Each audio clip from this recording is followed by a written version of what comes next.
Hello, my name is Krista and I'm here with Jo-Anne. And Jo-Anne, you started doing coaching with me about a year ago almost? Yeah, in June last year. June of last year. Okay, amazing. And you were coming at it from, Jo-Anne's one of my former clients, and she's coming at it from, she was a yoga teacher who did 200 and then your 300 hour. And we met. And tell me a little bit about kind of where you were when we met. How was everything when I met you? Well, I was taking my 300 hour and just wondering where to go from here. You have this training, but I had no idea how to set anything up or how to go about even running a little small business. And I was really lost, actually. Okay, yeah. Now you were teaching yoga classes. I was teaching once a week. Okay, teaching once a week, and then you put it on hold when you did the 300-hour Yeah. training. Okay, and so when I met you, did you have kind of like a vision for what you wanted to create for your business, or did you just know like you wanted to start teaching, or kind of where were you coming at it from? Well, I wanted to start teaching, but I wanted a way for it to be more professional. I had no idea how to start a website or even where to start looking. Because I'm not a website designer, and actually I'm technologically not very good at that stuff. So you and the rest of us. and I had like no direction really. Okay. It's sometimes, it's interesting when you come out of a yoga teacher training, you're opened up to the vastness of yoga, which in and of itself is a humbling experience. Yes. And then from there, when you look at actually starting to take on and start some of the business aspects in terms of like setting up your classes, setting up your website, setting up your teaching schedule, taking payments, all of that, it can be a little bit daunting. It was, yes. Yeah.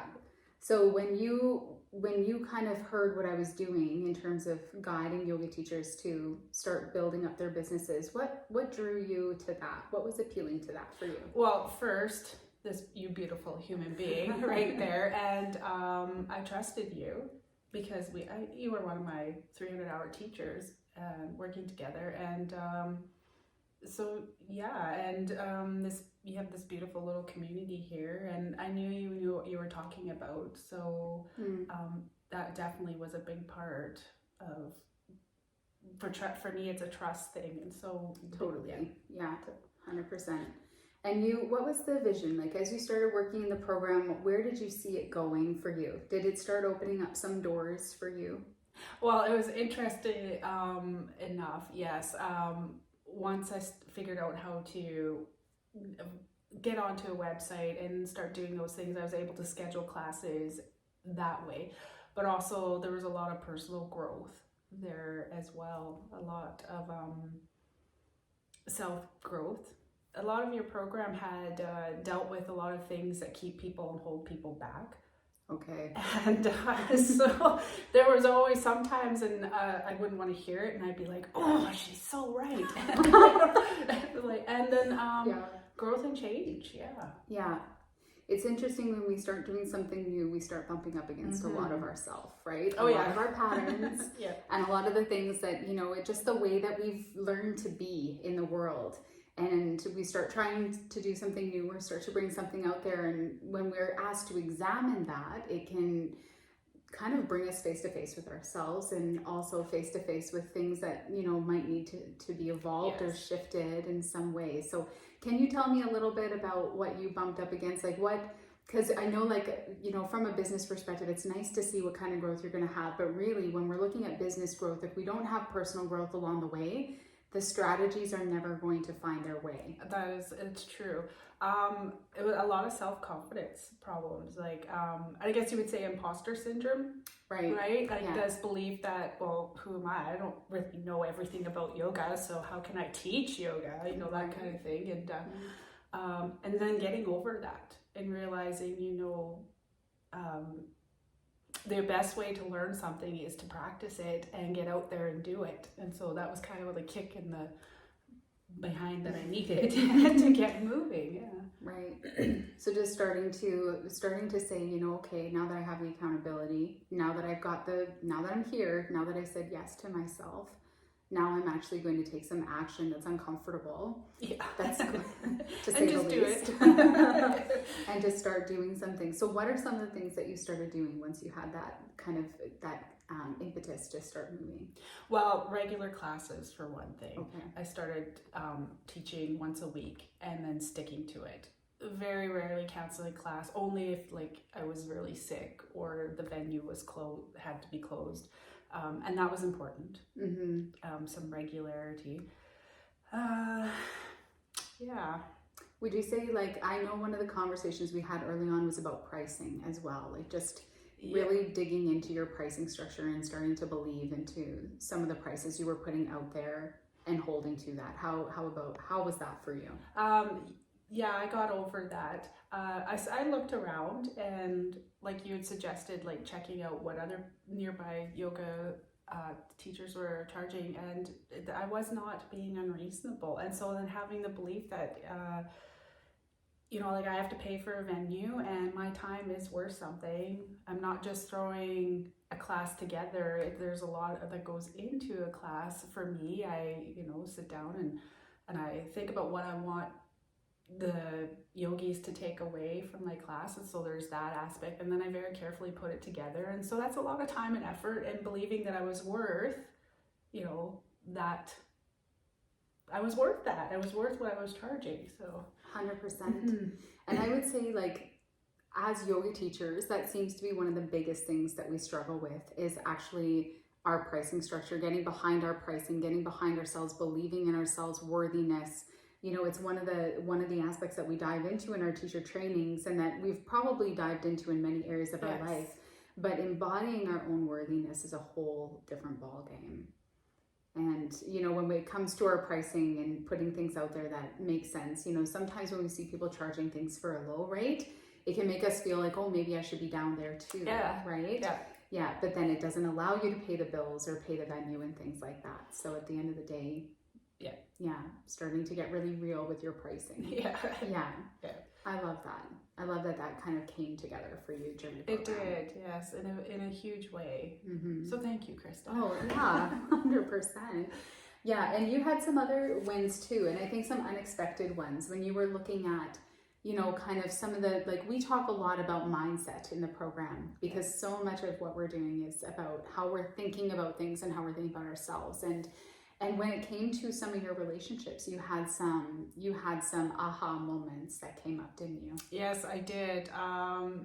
My daughter, she had signed up for a program to be a life coach, and she was working really hard at building some clientele. And I don't think we were very supportive because it just didn't feel like a real job.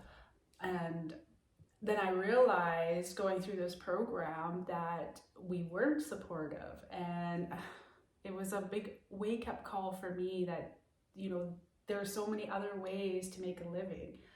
And I called her and I apologized to her. I said, I'm so sorry we didn't support you, and I totally see it now, and I understand when you're trying to run a small business how hard that actually is, and the behind the scenes work that I didn't know before. So yeah, and she's a beautiful human being. So yeah. So that sounds like it had a positive impact on your relationship. Yes, we're very close anyway, and I'm just very blessed to be her mother. But yes, it was very eye-opening for me. Yeah, the things that when you're building a business, and even like building an online business, that's actually a real job, and you can do that. And we weren't supporting her in that way. And yeah.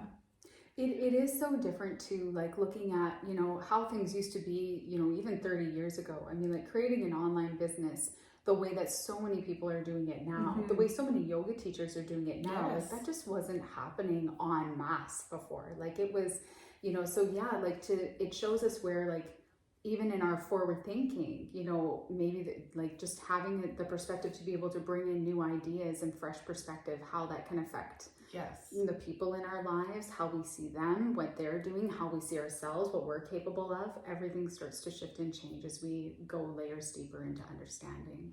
Yeah, it was an amazing journey, right? Of self-discovery too, more than anything. The program itself. The program, yes. Yeah. Can you tell me a little bit more about that? Like What did you uncover that was really profound for you? That's a deep well. I guess mostly it was just all the things that I was saying to myself about why I couldn't make it work, or why how do you explain that? I wasn't good enough to do this job, or this is other people can do this but not me, and I came up against those, and I didn't realize that I had all those ideas in my head. And then when I started doing the program, and we'd have these specific things to do, and I'd be like, okay, well, that's there. And I'm literally holding myself back. All right, now it's time to do the work. And yeah. It's so interesting because I feel like we all have this comfort zone outer layer that's really, it keeps us safe, right? It keeps us in a good container. It helps things work. It's there for good reason. It helps us survive. And inside that layer, everything's really comfortable. And when we bump up against it, we start circling the circumference of that layer. And sometimes we find just a little hole that we can start to dig into. And I feel like this program was kind of like a little bit of a hole for you. And as you started to dig through that layer, you started to get more and more and more to the other side, where you realized, you know what, so much, like, we truly are the only things in our way. If we think that we have a blockage of some kind, or we think that we can't do something, usually the idea is we've just internalized an idea, and we can replace that idea anytime we want. That's true. It is true. I would be out on walks and stuff. It's interesting that you mentioned that. And I'd have all these ideas of things that I wanted to do, and I would just ignore them. And now I listen to them. I like, you're out walking, you get that well, you could, I'm like, oh, I could probably do that. Yeah, that's a really good idea. And stop listening. I started listening to that inner voice that said I could, and stopped listening to the one that says, oh, you can't do that. I love that so much. Yeah. I love that so much, because I feel like that's one of the biggest things. Like I honestly feel like the universe is talking to us when we start listening. And so often you're right. Like, for many of us, we just shove that voice back. We're like, okay, you're crazy. That doesn't make any logical sense. I don't really see how that's going to work. Instead of starting to say, well, let me just dig into that idea a little bit. Let me suspend my disbelief long enough to entertain what the possibilities could look like if I did say yes, or believed in the universe and believed that things could actually come together for me. Yeah. I love that. Me too. So good. It was so good. That is so good. And it's unseen, right? Like wins that you're not expecting, right? Yes. Another thing was the community of support too. So one of the special things I really liked about the program was getting on with like everybody that could make it, and listening to their stories and the things they were going through as well. And this kind of understanding, oh, you're not alone. Yeah. That was a beautiful piece too. And I learned as much from them as well as from the program, because we were all kind of on the same wavelength, I guess you would say, and so we were all learning together and supporting each other. So I really appreciated that. That was beautiful too. Beautiful. Yeah. And it's amazing when you're in a community, especially as a community of women who are all kind of doing the same things, or all diving a little bit below the surface, are starting to grow businesses or build careers for themselves. And we all come up against the fear. We come up against, the uncertainty, the worry, the doubt. We come up against ourselves, and then we see that other women who we love, respect, who we think the world of, they're doing the same things. They're going through the same personal growth, and that we all have our struggles along the way. And it's like, you know what? Okay, like, everybody is doing this work. If we're going to make it forward, we do it together. We do it by listening to each other. We do it by supporting each other, by creating a container of support and in a community. And that's how we all grow and thrive, which is beautiful. That's true. Yeah. Well, I would love to also just ask you, for anybody who's on the sidelines, who's looking at a program like this, maybe a yoga teacher or somebody who's saying to themselves, you know what, I'm not worth it, or I don't know if I can do it. I'm not sure, what kind of change could I possibly make with a program like this? What would you say to somebody who's sitting over there like that? I would say take a chance on yourself. Go for it. For me, it was probably one of the best investments I've made into myself in a very long time. don't sit on the sidelines. That's powerful. Yeah. That's powerful. And I love that you did that for yourself. And I love seeing what you're doing now. Like now you're taking some other programs, you're doing some other things. You've grown and your horizons have expanded for you. Yeah, I'm still definitely teaching once a week, and I'm just, now I'm considering upping that to 2 times a week, and then teaching a chair yoga class. And so things are starting to, it's a slow process for me, but they're starting to snowball. And and I don't think any of this probably would have happened if I hadn't taken the program and learned a few things. Yeah. I love that that's happening for you. And I love that you did an investment in yourself. For some people, it's, when you look at that investment, you say it was the best investment you've made in yourself. When we look at not just, our businesses and that type of thing, but when we look at actual investment, we really are the ones who need it. Our businesses need our investment for sure, but we're the ones behind the business, and being able to say, you deserve it.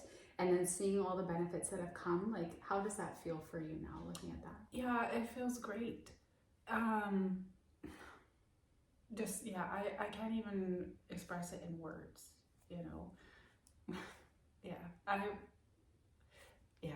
That's so heartwarming, Jo-Anne. I adore you. I love you so much. And you know what? I really appreciate you being a part of this program. And just, you bring so much of yourself into it. You brought so much of yourself to the table. You really did the work, and you can always tell when somebody's here to actually grow and shift and change because you see it in their lives. You see it in how they're participating. And I just love that so many good things came out of this program for you. Yeah, it really did.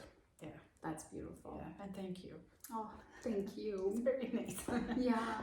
Well, I appreciate you, and I appreciate you coming on and sharing your story a little bit today and letting us know how things went for you. It's so valuable. Yeah. I highly recommend. Hey, have a beautiful rest of your day. Take care.